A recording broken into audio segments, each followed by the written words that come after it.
So today we're live with Sydney Sadick, which we are so excited that you are here. We are doing a personal styling shoot. Sydney is the associate editor of the Daily Front Row. Yes. And if you haven't checked out the Daily Front Row for our non-fashionistas, you must. It is a fabulous guide. Sydney's going to go into it, a fashion guide talking about so many things. She's going to tell us really a day in the life of Sydney, and then we're going to go into her personal styles. Thank you so much for being here. Yeah, thank you for having me. So as you said, I'm the associate editor of the Daily Front Row, and for those who might not know us, we're basically the unofficial guide to New York Fashion Week. The best guide out there, it really is. Thank you. So for me, in my world, it's all about writing online every day about what's going on in fashion news. I tend to do a lot of celebrity coverage. Okay. So whether that's fun. It's really fun. So whether that's interviewing a celebrity like Sofia Vergara or Jason Derulo most recently on their latest fashion collaborations, or going to events, that's really in a nutshell kind of what I do.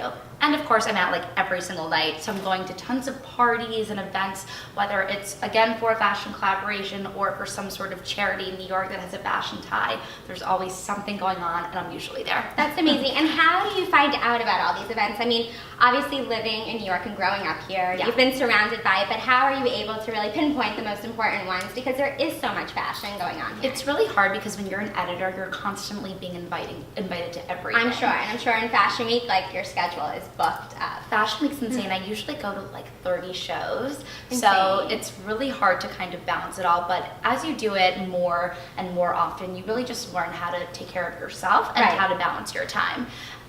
But yeah, no, it's really hard to pick which events to go to. I think I've been better this year. That's kind of my goal for 2018, is really just go to what I have to go to versus being everywhere at all times. Right. But it's usually something that has a big name associated to it, or it's at a really like luxe new place. Those are usually kind of what I base it off of. Of course. And so now, being in the fashion scene, writing about the fashion scene, what is your day-to-day style like? I mean, you probably at 7 a.m. have to be on for the rest of the day. Unlike some of our other influencers, you know, it's kind of, they have like their work life look, their mom life look, their going out life look.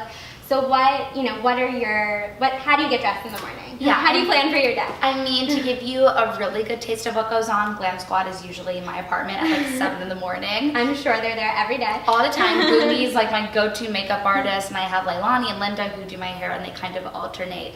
But for me, like you said, it's hard because I have to kind of be dressed for the day. Right. Unless, of course, it's like a black tie gala, like the Met Ball, which I do cover each year. I have to go home and get ready. Right. But I always try to be a little more dressed. I don't usually wear jeans to the office, Okay. just because if something does come up, it's a little hard to Run out. Run out, exactly. Right.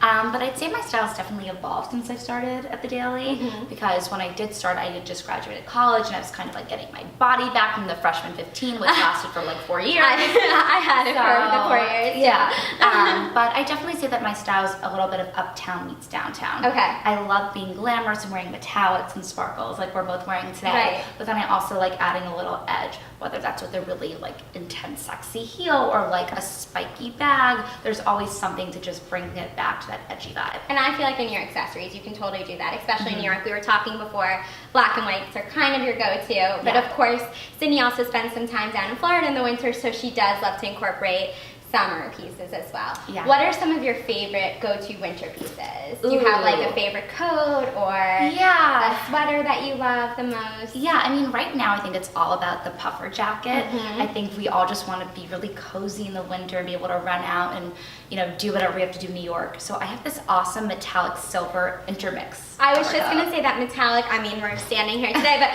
and that's this week's theme, but metallic is so in this season. It's in. And it's great. And to have it in a puffer coat, that's great, because you could wear, you know, your base, your black, your white underneath, and just that could be, I mean, that's your statement when you walk into a room. I think metallics are kind of almost like neutrals during Right. the holidays, so you can easily, like you said, just throw it on with your basics and you're good to go. Right. So that's a favorite piece for sure. Any fun plans for the new year? So I will be in Palm Beach with my family. So nice. I'm there every year. Enjoy some warm weather for May. Yes, I'm almost like an unofficial Florida resident at this point, because I feel like I try to escape there so much during the winter, but it's my time to really just relax, unwind, be with my family, still post some Instagram pictures, Of course. but also trying to really just Check out. Yeah, check out, but also trying to like get in touch with the fashion scene there, because there is a really big group of women who get dressed every night to go to these like socialite balls, and while that's not necessarily me, it's still important for me to kind of get into that, you know, fashion community. Right. And just get it a little more. And again, being around fashion, what are you looking most forward to in 2018? Are there any specific new trends or upcoming events or, you know, things going on that you're excited to either write about or to attend? Well, it's the Daily Front Row's 15-year anniversary That's this so coming Fashion exciting. Week, which is really exciting. We're going to be having amazing events and lots of amazing coverage, which I'm super excited about. I'm also excited about more TV opportunities. That's great. Which I love doing. So, you know, you'll have to see. There's a lot more going on. And just one more question before we wrap up. So Instagram, it's really taken over our world today, and I feel like you would really know the ins and outs of it, being a part of the generation as well.